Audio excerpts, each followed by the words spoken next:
Good morning. For those of you who just came in, I'm Christina Walsh. I'm the Dean for First Year Students. For those of you who are in the earlier session, welcome back. Again, just another quick reminder that right after this panel discussion, we'll be joined here by President Maud Mandel and the Dean of the College, Gretchen Long, who'll share their thoughts and answer your questions at our Family Days Assembly. So stick around for that. So now on to our next panel session. So what happens beyond the classroom? Well, as it turns out, so very, very much. When we tend to think of college students in a narrow lens of experiences, focused on their studies, writing late at night in the library, cramming in the morning for an early exam, and socializing. Yet at least half of the Williams education happens outside of the classroom, when extraordinary students live with and learn from each other. So my colleagues this morning will talk about 4 co-curricular opportunities that engage a great many Williams students, often in deeply transformative ways. To my left is the Director of Athletics, Lisa Melendi.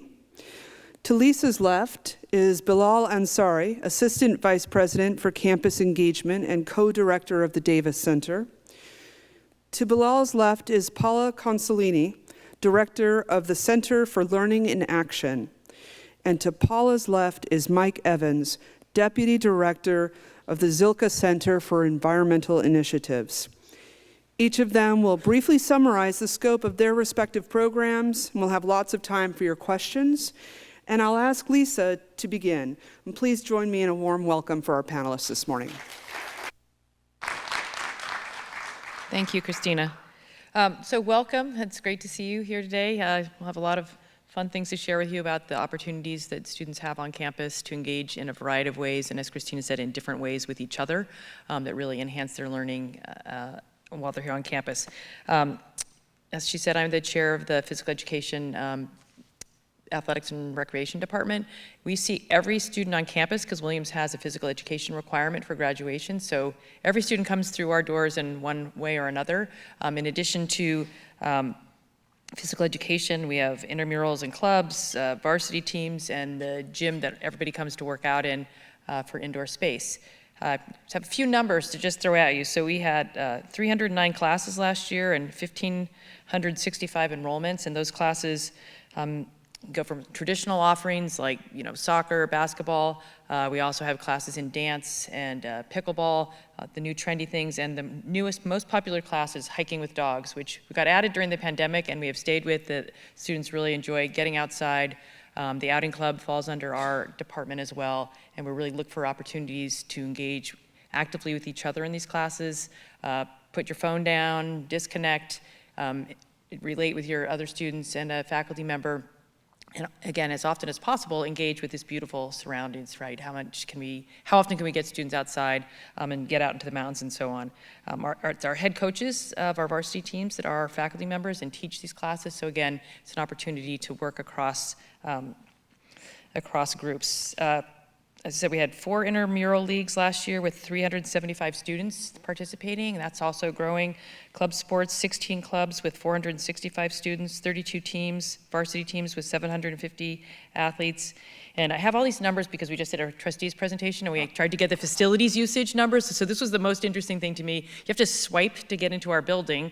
And last year, there were 1,925 unique student swipes. So that's almost every student on campus came into the building with 1,576 using Upper LaSalle, a separate space you have to swipe into, which is the fitness center and gym, which has just gotten a facelift and is a fantastic space for students to recreate when the weather gets a little bit colder.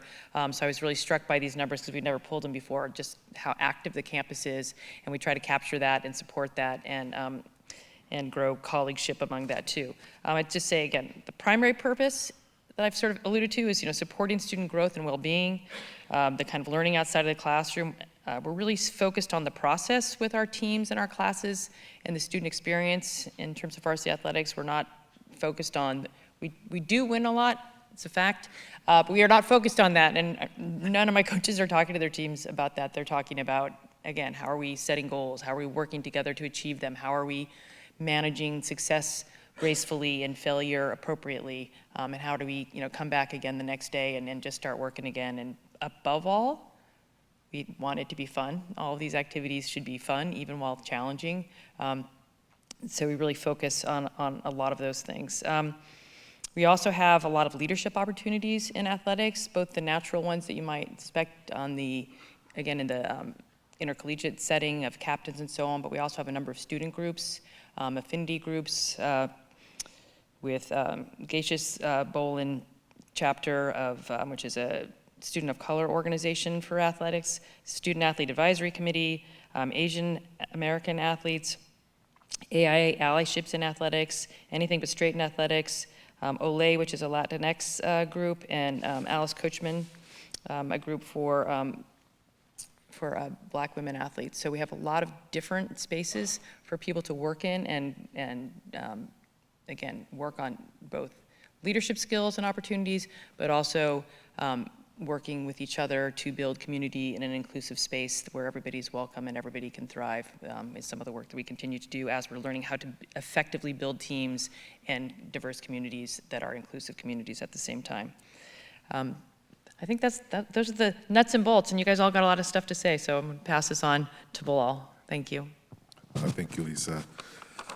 So again, welcome. Thank you for being here during Parents Week. Sorry we couldn't have you the 2 weekends before. It was much more beautiful, the leaves, but at least you're getting a little bit of the joy that your children have here. The environment, the aesthetic is really a beauty.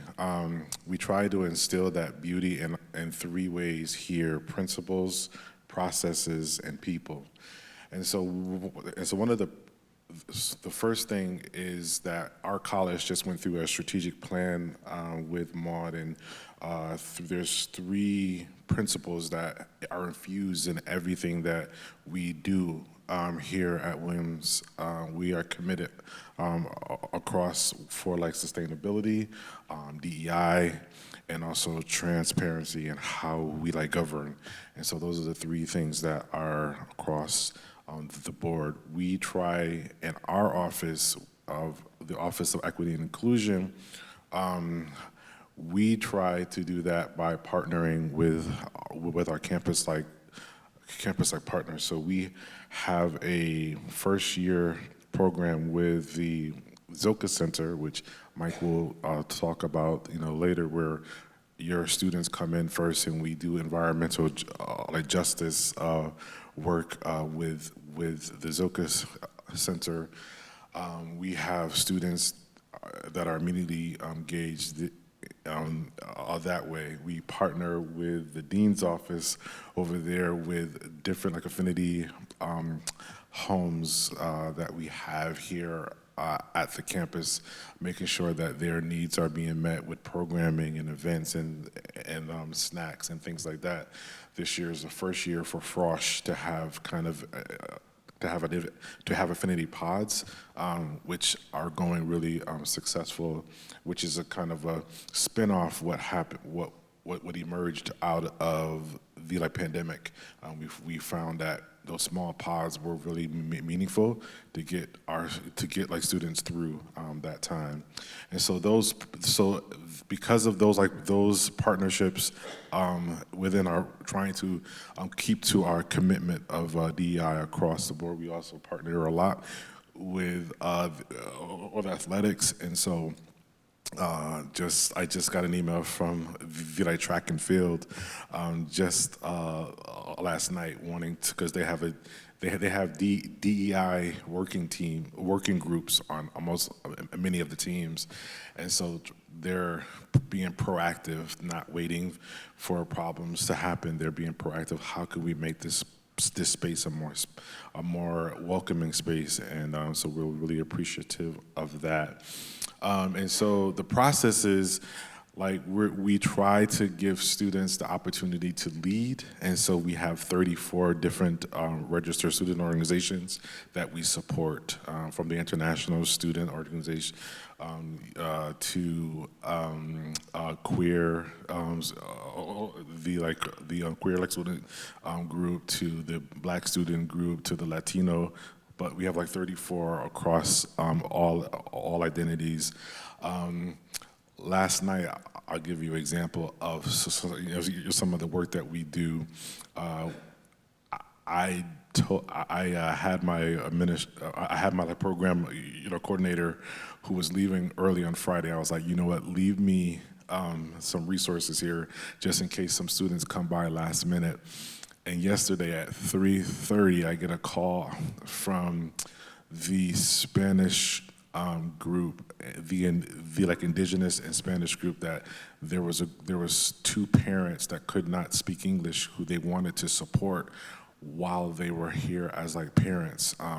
And so in the last hour, last hour and a half, we worked with these students to take like leadership and to give them the support that they needed to bring them out to dinner and things that make them feel like welcomed. And that was all these young, bright, students who care, And so those are, some of the process that we try to do. I have to represent PI, which is Pathways for Inclusive Excellence, which is also a part of our office, which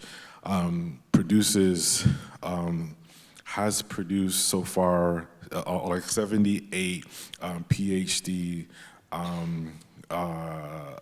successful people from Williams. We work with them from their sophomore year all the way through. It's making sure that they go on to become our PhDs, and we're having a huge success there. But we can't do it alone without our people, and so we invite we invite the world here, and we try to make our space as rural as this place is, as welcoming as we could. And I'll pass it now to my partner, Paula. Thank you, Bilal. I'm thrilled to be here with my colleagues and delighted to be able to share with you just some of the work that students do out in the community. The Center for Learning in Action, known as CLEA for short, is tasked with connecting the campus and the curriculum to the community. It might seem, at first blush, you look around this area, it's a lot of greenery, there's not much here, very rural, what could be going on? There's a lot going on, and there's a lot of need.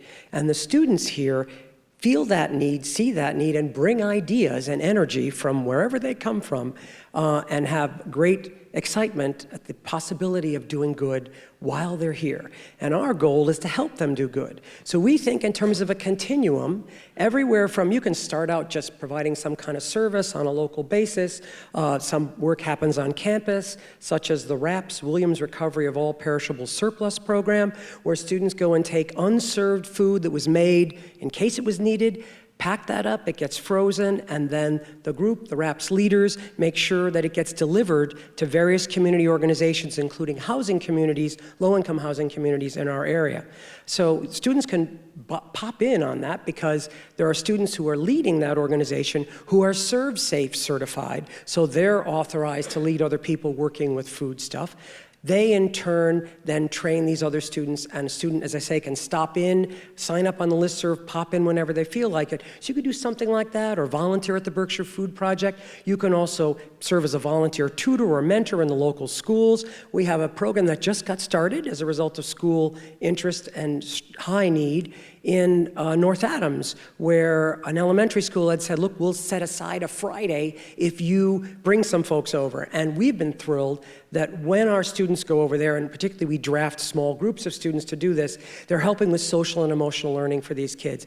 Many of the teams have signed up to take a few folks over to help out, and they'll be teaching these kids how to throw a baseball, but more importantly, how to play well with others, which has been an issue, certainly since we've come back from COVID. So those little experiences, people can just pop in, organize lightly and participate, can move all the way up the line in terms of experiential learning to work in schools where they are teaching, tutoring, and mentoring, leading groups, teaching in classrooms through as fieldwork for teaching courses, but they can also take on major projects. And the idea of engaged scholarship, that is the pinnacle of experiential learning at Williams, means a student is engaging in work that is productive for the organization, not just a one-off, hi, I'm doing some service, but something that actually will help drive that organization's work forward. An example would be a student that we had get started working over the summer as a Sentinels Fellow to do research on carceral reentry and support that's needed for local employers who aren't sure that they want to hire someone who's had a record. There are supports out there, and there are major companies that have effective programs, but a lot of these folks don't have HR departments to do that. So these students, one student in particular is leading this, and now we found another student to step up to follow her, is working on a manual basically for local employers on what are good hiring practices, but more importantly, what are good management practices to help folks who have had challenges in their lives, who've been justice involved for a whole variety of reasons. So we're drafting more students to do more research along those lines. They'll be able to do that work on an extracurricular basis, but they can also do it through the curriculum, through winter study, where we've got some courses that will host them to do this research work. Another couple of projects I'll mention are at this end of the continuum. We've got a passenger rail research project, and we've got flyers for those in case you want to take them to your student. But we've got all kinds of opportunities like passenger rail research project that has just started up this past summer because there's the possibility of returning rail to Boston, passenger rail to Boston, all the way out to this region, to North Adams in particular. It's not as expensive as you might think, and there's a great need for help with research to determine what would be not just the economic benefits, but the environmental benefits. So we've got some experts who've done some work in this area who are going to help us work with our students and also work with the local legislators who are advocates for this program. Another example of something that's been going on that's been one of the ones near and dear to my heart. We have a racial justice community development initiative, and we've had students doing work with faculty in local schools to revise their curriculum to ensure that it is more racially just, to make sure that they're uncovering and sharing with students what has hitherto been invisible history, especially in this region, but also nationally and statewide. And we've had students who, this was a student project that got started called Coloring American Heroes. It's a coloring book, which the students are turning into an online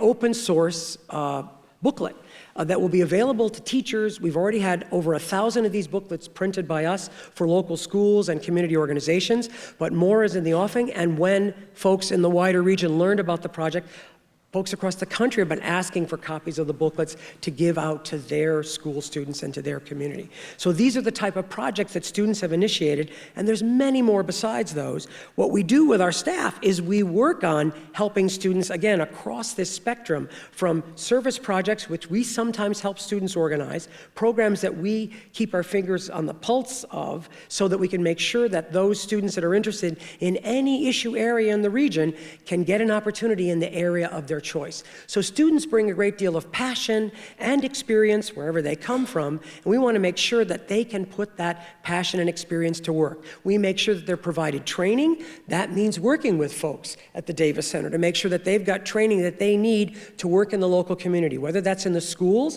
to make sure that they have DEI training to do a good job in terms of the processes and experiences they're having with kids, or work with other community organizations, especially with elders, as well as with the wider community in terms of educational opportunities. And around racial justice, as you can imagine, there's a long way to go, but a lot of great ideas and a lot of great work already happening. We then also work with faculty. We're the chief office that supports faculty when they're interested in doing something with their courses that's experiential in the community. That means they might think about a field trip, taking students out to get more exposure for them for a certain issue, or with an organization, we had a faculty just took students all the way down to the Met because it meant a great deal for her classics class, for those students to go see some of the original art that they're thinking about and the architectural elements that they're working with. We also work with faculty who want to do field work in the community, who want their students to do field work in the community. In probably one of the best examples is the capstone public health course, where teams of students are required to do some kind of meaningful research or community project. And we match up the students in those courses and those teams with potential projects in the community. So they'll be working with ECU Healthcare, with other organizations that are involved with addressing poverty issues or mental health issues. We connect them up because we're paying close attention to all the organizations in the region that are out there doing this kind of work. I brought along some props, I always do, because there's too much going on, and your students may be involved in some of this already, but if they're not, and some of this doesn't even work for them, and they've got yet another idea, we are there to help them do good work in the community, to match them up, to find a good mentor or a host for their work, or to help them develop a project idea into something that might turn into a project for a class, a new group, which we work with many groups as well. On an annual basis, anywhere from 30 to 50 student organizations are doing something in the community, and sometimes we have to help them, sometimes we don't, but we're there ready and waiting to help them should they need support to get out into the community. I'll leave it at that, but just to say that all of this information is available online, including an online annual report that also serves as a guidebook for what students could do going forward. So take a look. It's in the About section of the Center for Learning and Action's website, which is at learninginaction.williams.edu. But you can also just Google CLIA internally and you'll get all that information. So I hope we'll hear from your students, and if you have any questions, happy to answer them. But more beyond what I've said, and Mike's going to talk about some of the kinds of programming that gets into the community as well. Take it away, Mike. Paula. Hey, everyone. Nice to see you all. Thanks for coming. I was just thinking it's such an honor to share the stage with you all. My colleagues here do so much, right? They and their teams are doing so much. And at a small place like this where there is a lot going on, there's just a lot of overlap that enhances the experience for your students and increases the impact. And that's really cool to see and to see over time as I've been here for 9 or 10 years now. My name is Mike Evans. I'm the Deputy Director of the Zilkha Center for Environmental Initiatives. We're essentially the Campus Sustainability Office. We are housed in the Class of '66 Environmental Center, which is right next to Sawyer Library, and we share that with the faculty who teach ENVI courses. So we are 3 staff who work on embedding and integrating sustainability more deeply into what the college does. As Bilal mentioned, when President Maud came back in 2017, 2018, she said the college needs to create a strategic plan. And she and the Board of Trustees and the steering committee said DEI, accountability and transparency and sustainability need to be cross-cutting commitments that everyone thinks about. So for us, that's been a North Star to point towards to say, yes, let's help achieve these goals that the college has laid out. That is thinking about decarbonizing the campus. How do we drastically reduce burning fossil fuels on campus? How do we move towards zero waste? How do we think about reducing our climate impact of food and thinking about buildings and landscape, et cetera. So that's a little bit about what our office does. We are 3 full-time staff and we hire a lot of student interns. So I'm going to talk about 3 things: our internship programs, our first-year orientation program that we co-manage with the Davis Center, and Bilal also mentioned themed housing, so I'll talk a little bit about the sustainable living community, excuse me. There's plenty more to talk to, but feel free to ask questions once I'm done. Our internship program, we hire 15 to 20 students during the academic year and 6 to 8 students during the summertime to work on making the college more sustainable when it comes to lots of different topics. So 2 interns that we have working right now. One is a break free from plastics intern. So really thinking about how the college could eliminate single-use, non-essential plastics from campus. Plastics are so ubiquitous, and we know about the challenges related, how it's tied into fossil fuels. You've been hearing more and more about microplastics.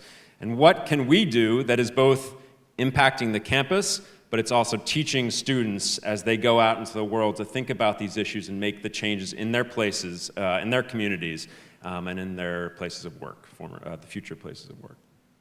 So that's one of our internships. We have another intern who's our cool food education and outreach intern who is working closely with me and with dining services to think about how to reduce the climate impact of the food that dining purchases and reduce the greenhouse gas emissions. And we're working with a network of other schools, but also cities and companies through the Cool Food. It's part of WRI, the World Resources Institute, to try to think about what is our climate impact of food and how might we reduce that. In the summertime, it's an 8 to 10 week summer program, really this cohort model where they're doing their individual projects and doing a lot of collaboration, including cooking together, building community through food. The first year orientation program, many of you may have heard of WOLF. It's the Outing Club program. Root is a smaller program. We just celebrated our 10th year, and it's welcoming students to the community, to Williams, through the lens of environmental justice, social identity, and sustainability. Really thinking about what is environmental justice in our region, taking a lot of field trips, and also walking around campus and thinking about the movements that have taken place on campus over time, and how that informs the campus today.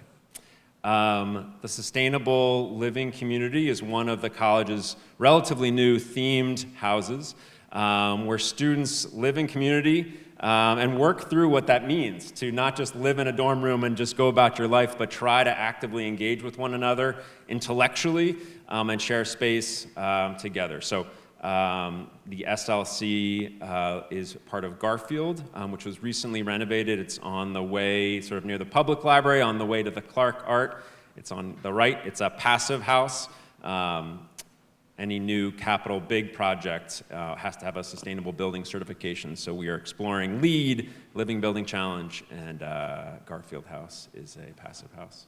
So that's just like the tip of the iceberg. We're happy to take questions. Thanks so much for coming. Yes. We are Rosh parents, is that what we're called? That's great. Yeah. Anyway, I'm curious how kids learn about the opportunities, because we're all here, but our kids aren't. Our son's asleep. And are there opportunities for them to learn as much as we're hearing about, not just this, but also the... Sure, absolutely. A number of us have, actually, I think almost all of us have listservs and newsletters to let people know. In our case, we run open office hours in Peresky where folks are getting lunch, and there's daily messages. So there's a variety of vehicles. Instagram is used much more than it's ever been, and student leaders in all of our programs take responsibility for getting the word out to the various groups that they know. That can mean they're JAs, so they're telling people, or they're members of a team. So there's a mix of approaches to get the word out to folks. There's a lot of information, but there's a lot of ways that we spread the word. And we have a first-year dean. Who can tell you more about that, yeah. And I was going to say, too, during first days, there's a jamboree, a Purple Key Fair, and most entries bring their students to those so they can see all of the organizations are represented there, and they can talk to people who are involved and learn more about it. Either something new to them or something that they've done in the past that they want to continue doing. Mm-hmm. And just bragging on Dean Walsh a little bit more, during the summer leading up to move-in, Dean Walsh sent out weekly videos that highlighted different opportunities around campus and highlighted different departments too. So yes, it is one of those challenges. We're always saying, yes, we have a lot going on, and are people paying attention? How are people paying attention? But we talk about the opportunities in lots of different ways. And then throughout the semester, just a few weeks ago, Dean Walsh sent out an email just saying, these are all your partners on campus, reach out to them. So there's constant, ways that students are reminded. Most Williams students are immersed in the books, though. Like, it's really hard to get them out of their problem sets and things like that. But we do try. And when they're ready, we also all realize that folks have to have their academics come first. So all this information is out there, but when we're around and we talk with a student or we see a student, we get introduced to someone, we realize that the personal connection makes a difference too. So folks can wander into the dean's offices and talk to folks, and oftentimes hear from a friend who's involved in something. So there are various ways for folks to get connected, and we try to be ready for all of those. And I would just add on that, there's the eVenture program for first years, but then there are opportunities to be leaders. So we will then blast out and say, okay, great, even if you weren't part of Root as a first year, you can apply to be a leader. Do you care about sustainability, social identity, environmental justice? So yeah, just as Paula said, we want to respect that everyone has their own path and keep offering pathways to come to all of us.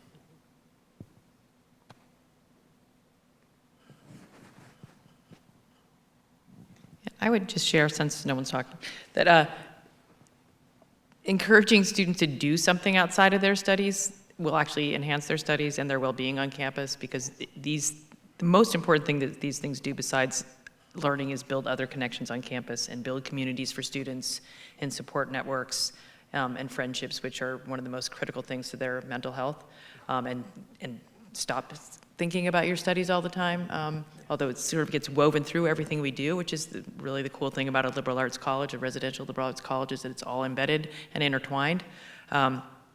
But this is where they are going to find friends and purpose and meaning and groups and cohorts that will support them through their journey at Williams. If they're just in their dorm or the library studying and going to class, it is a tough place, and these things provide that support that they'll need, and more enrichment and meaning to their lives.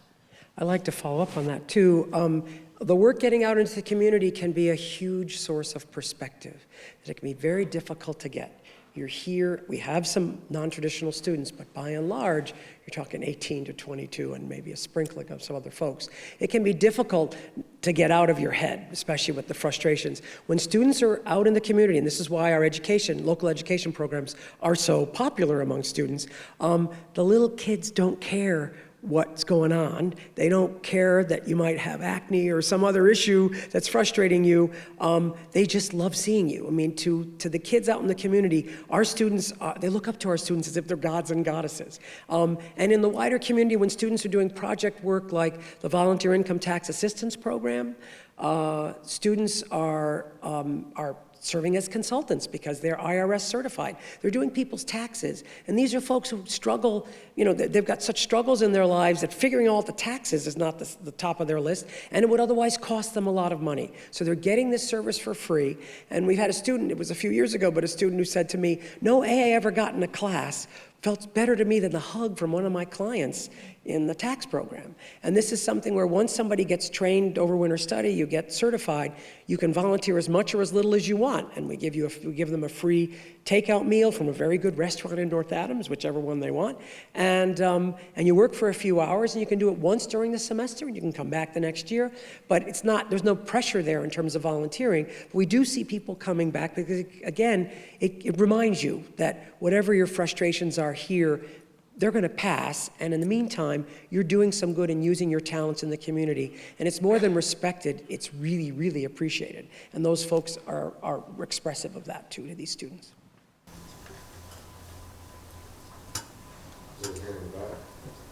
I'm sorry if you answered this before, I came in a little bit late, but I hear you saying that you put out a lot of information. If a student is interested in exploring, seeing where they might fit or things that would you suggest that they come in and meet with you, or what do they do to find out more about what opportunities exist in your different centers?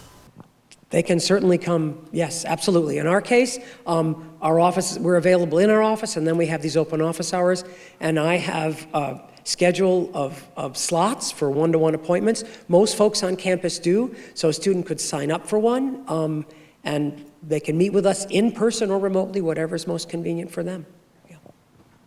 Yeah, I would just add that, yes, we have these points in time. Our applications for summer internships are sent out before spring break. We have info sessions so people can come and learn that way. But yes, I think all of us, I think just at Williams, it's a small community. We always invite students to come and sit down and ask questions and learn that way. Yeah. Yeah. And we do a kind of, frankly, we do a kind of tag team thing. So Zilkha Center runs so many great programs. If a student comes in and talks to me or my team and says, oh, I'm kind of interested, they're not sure, but they're sort of exploring, then we know enough about each other's programs to say, you sound like you might be interested in becoming an eco-advisor. Or a student might say they have a thought about a particular project. We'll say, wait, there's a student group that's doing something just like that. Or you should learn about this student group, and maybe at some point you want to start a program.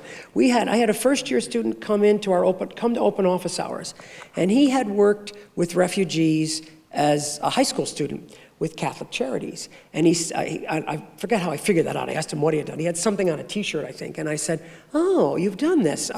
Any interest in doing more? Yes, actually, I would like to do more.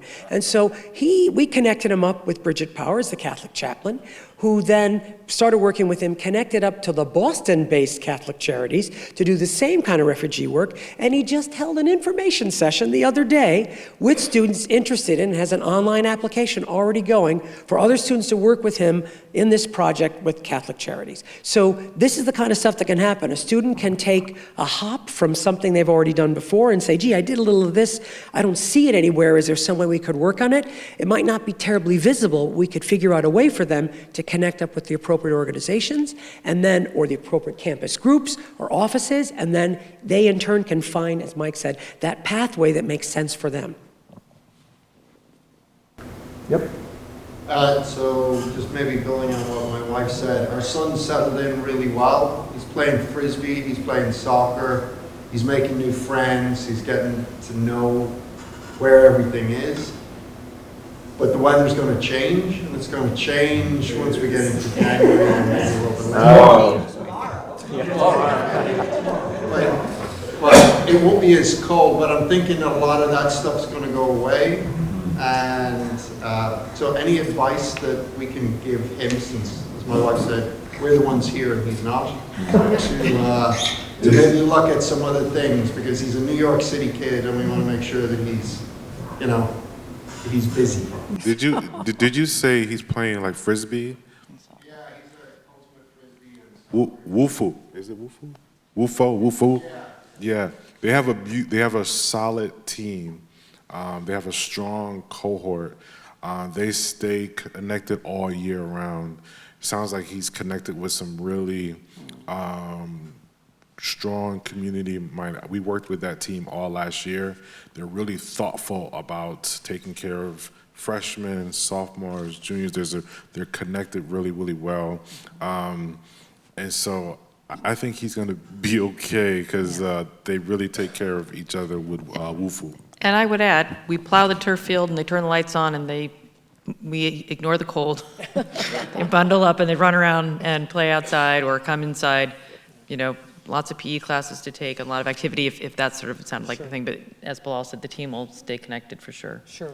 And depending on the winter study course that he wants to take, there's all kinds of great experiential opportunities over winter study to work on projects that involve connecting with the community, creative projects that will certainly can keep him occupied. Yeah, and winter study can be downshifting from a normal Williams semester. I think it can be the same level of intensity, but it's an opportunity, as Paula was mentioning, just to get out and explore a little bit, right? Go to North Adams, to Pittsfield, right? Explore the region. Right. I would also say that, the cold's not for everyone, and it's good to try to get out of your comfort zone and get outside so you don't feel like you're stuck inside for 6 months, right? And there are students there are lots of different opportunities, but students through the outing club who teach snowshoeing, right? So just the basics of getting out there and trying to explore new things, which is what college is about. You can borrow the snowshoes and get out there, and that's one of the easiest ways to get going in the winter, sure.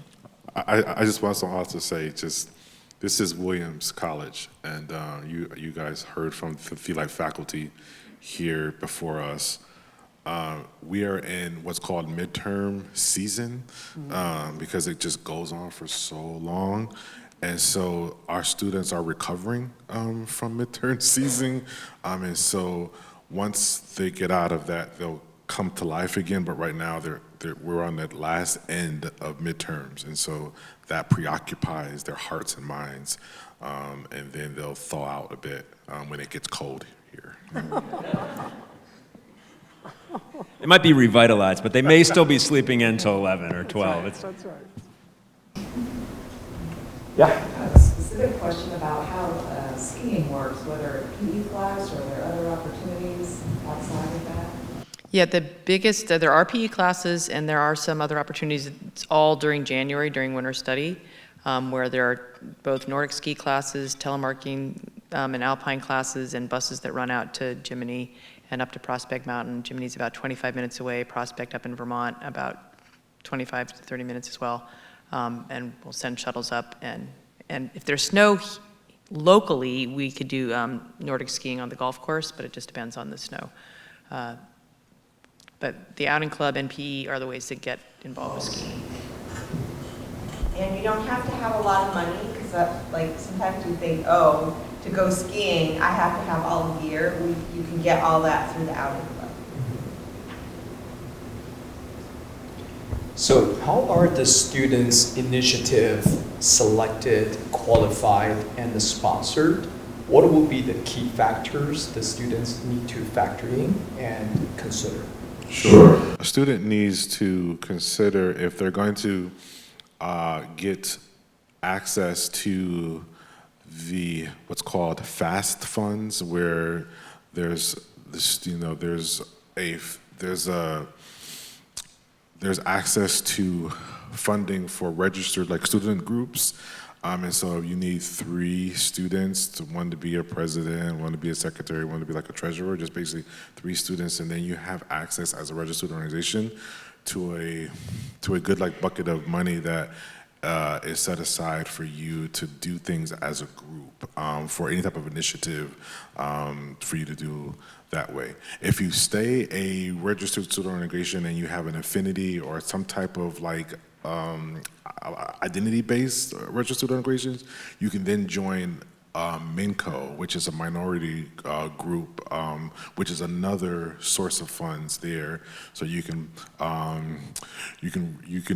shop around your like resources, partner with FAST and then MINCO, and now you have more money to do more things with your funds. At the same time, you can reach out to local like departments for funding if it's something to do around learning outside the classroom, something to do with environmentalism, something to do with a major. You can reach out to different like faculty or chairs to give more money. And so these are ways in which students that have an initiative can pull together resources to get what their needs. And we are advisors to them, so they can reach out to any of us, and we can tell them how to, find that pathway.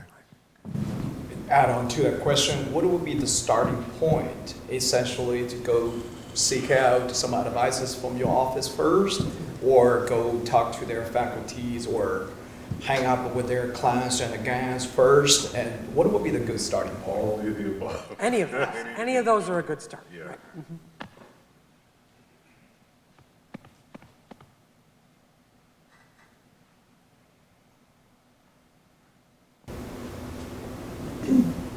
I would just add, if I may, that I don't think there is a staff member or faculty member on this campus that would ever be annoyed, irritated, or felt put out by receiving an email inquiry from a student asking for a few minutes of time. Can I pick your brain? May I learn more about what you do and what your research interests are? How did you become who you are? That is the campus culture that we all here want to know your students as soon as they get here, unlike other institutions where that typically, those relationships don't happen until much later, junior, senior year. We're in the reverse. We encourage those connections immediately. Oftentimes, I start working with students before they even get here with the new students coming in. So please know that as parents and family members. And those students do hear that quite a bit during first days. Let them know that you believe it to be true too, and encourage it. Oftentimes, and this isn't really my session, but I do want to just add this. oftentimes there's so many opportunities, a student doesn't know where to start, doesn't even know what the questions are that they might have. As a dean for first-year students, I make it my job to not just be available, but accessible and approachable. And that has resulted in, I think, some significant impacts for many students.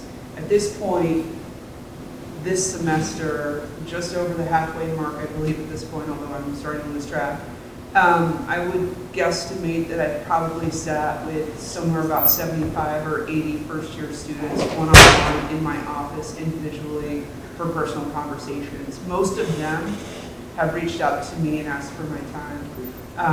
A handful I've said, hey, is everything okay? Come, let's talk, you know.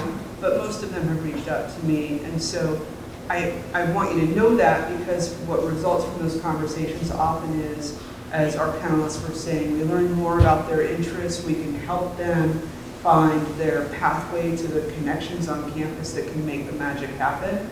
And so I feel like everyone on this stage has been, at the end of an email from me at some point saying, I've just met this student, you need to know them. Somebody in their office, in their department, within their programs has received those from me. So there's no bad place to start. There's no wrong place to start. We all here are happy to know your students and help them find where they will go to best bloom and thrive while they're here. Can I just share a story? I had dinner last night with my nephew, who is a frosh here this year, so we were just, talking. So how's it going for you? Everything's fine. It's fine. And then I was like, so what classes are you looking for? He's like, my friends are trying to recruit me to physics, but I still love math. I want to stay with math, but I got 102 on my last physics, and now another person on his track team is also trying to recruit him to physics to turn his major over. So there's all these kind of, the real influence in finding the answer are the peers. It's like as much as I'm his uncle and I work here as administrator. It really, the pull is going to be with the peers and the faculty who are amazing. And one of the things I wanted to share, so I was like, so what are you looking at classes? He said, I'm going to have to take knot theory next semester because the professor I hear next year is going on sabbatical. And I hear this professor is the best. And so I'm going to take knot theory, even though I was hoping that take it in my junior year. He'll be away. And so I have to get this while he's here. But I didn't even know this professor was going to be away. They hear it from students. So if I may add one more. So yesterday was my son's birthday. And while we maintained this excitement and enthusiasm to go on campus, hang out different places, it was a little bit of kind of a sentimental last night when nobody was around. So maybe a recommendation that something could be accommodated for a kid like that. And secondly is, so he's excited. We're from Texas, right? He's excited to go hang out with the kids from Texas, especially from the Dallas area. It seems like he only found one. So I don't know if he's too shy or something. He is not. Five families from Texas yesterday, so I know they're out there. I don't know about Dallas, but. Well, Dallas is a small place. So, but anyway, so he would really like to stand up to do some kind of an ambassador program for the school. To represent the image and the branding of a Williams in his area, because he was the first one accepted to Williams in his entire school, right? For 20 years of school history. I think connecting with admissions might be really great. And the alumni office. Yeah. Gotcha. Yes, Gotcha. absolutely.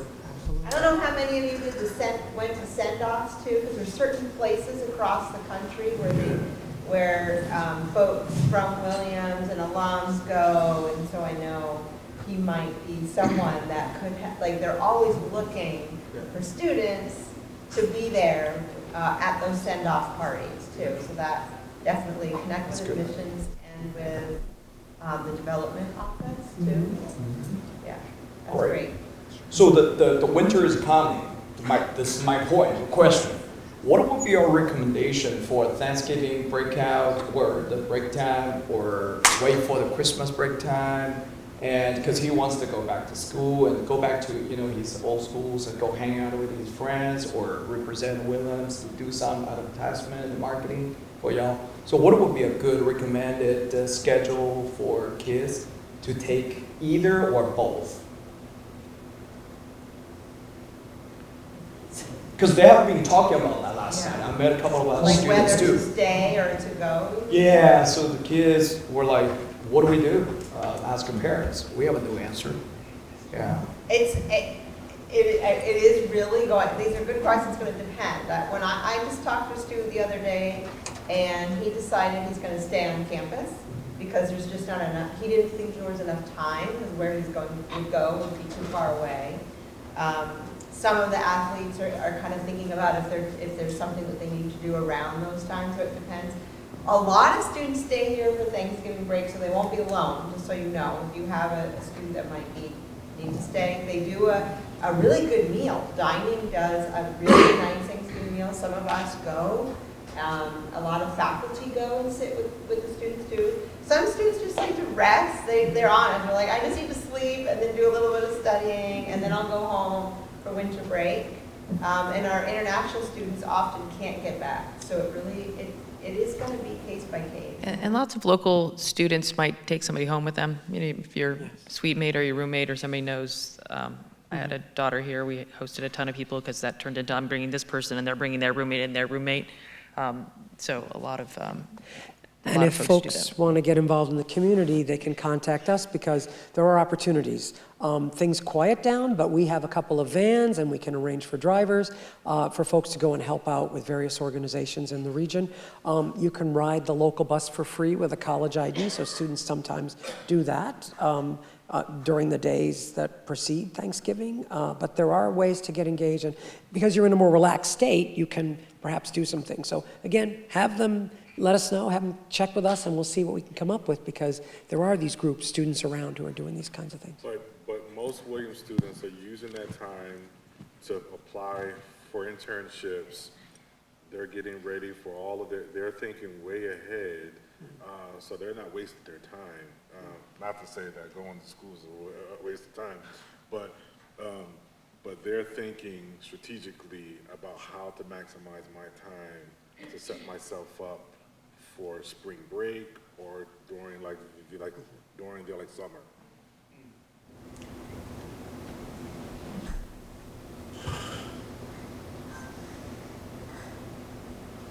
Jake, I have a question. Yeah. Could you explain again the certification process or things that you spoke about? So, for example, the tax and the storage. And how does that work? How many certifications can a student get in their time at Williams? And what's the commitment time for them to do it? Is it after class? How long does it take to get certified in? Okay. Great. It varies quite a bit. They can get as many certifications as they want.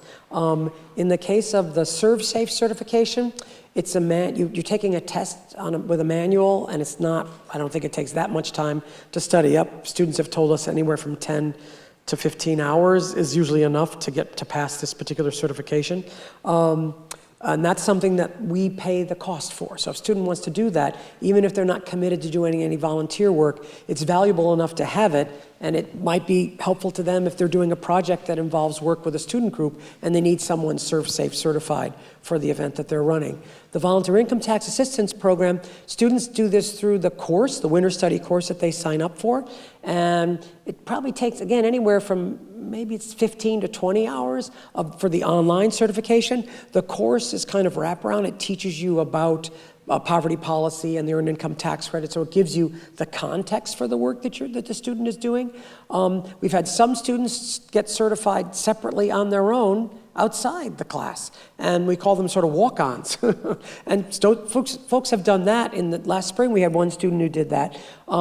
It's a little easier sometimes to do it over the winter study because you're getting coached, but I'm the site coordinator for that program, so I coach anybody who wants to pass that certification. There's others that people can take, again, over winter study. There's an EMT certification course that students can sign up for winter study and come out with an EMT certification. You have to pass the test, but if you study up and do all the steps you usually do. And there are more certifications we're working on lining up. There's one we're talking with the mediation director at a center in Pittsfield about the possibility of doing some preliminary training and perhaps an entire mediation course where students would get certified. So you probably have some too. But I was going to say, none of these are Williams specific. You're just facilitating the connection to we these don't, right, certifications. but there are certifications that make a difference to people. They're national certifications. ServSafe is national. You take that out and go anywhere with it. You can get you're more likely to get a management job in dining somewhere or some kind of food service industry job. And the IRS certification that you get through the class, you can use it anywhere across the country. So, right, those certifications are the kind that we try to set up so that students can take that with them wherever they go. It's not, you get credit for the course and the course is on your transcript. We don't necessarily put those on a person's transcript, but it's certainly possible for people to list those. And more than one student have told us that they got consideration for a job because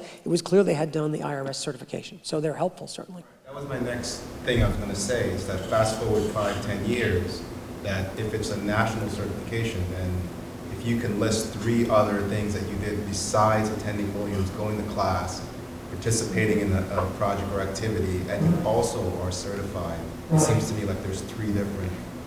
No, you're right, multiple benefits, because you can use that certification now in the programs we run, and we'll make sure we provide you those opportunities, the field work that goes along with it. But as you say, that's helpful further down the line, and it'll make a huge difference in terms of getting a job, but also it helps a student think, I know something about this kind of area. Maybe I want to go into food justice policy now that I have a little bit more experience having done some work on the front lines because of my my ServSafe certification. So we think along those lines, and we work in partnership with these other offices to try to do more of that kind of work in order to help students. And with winter study undergoing a review, we're trying to think about the potential ways in which we can expand those training, skill-based opportunities.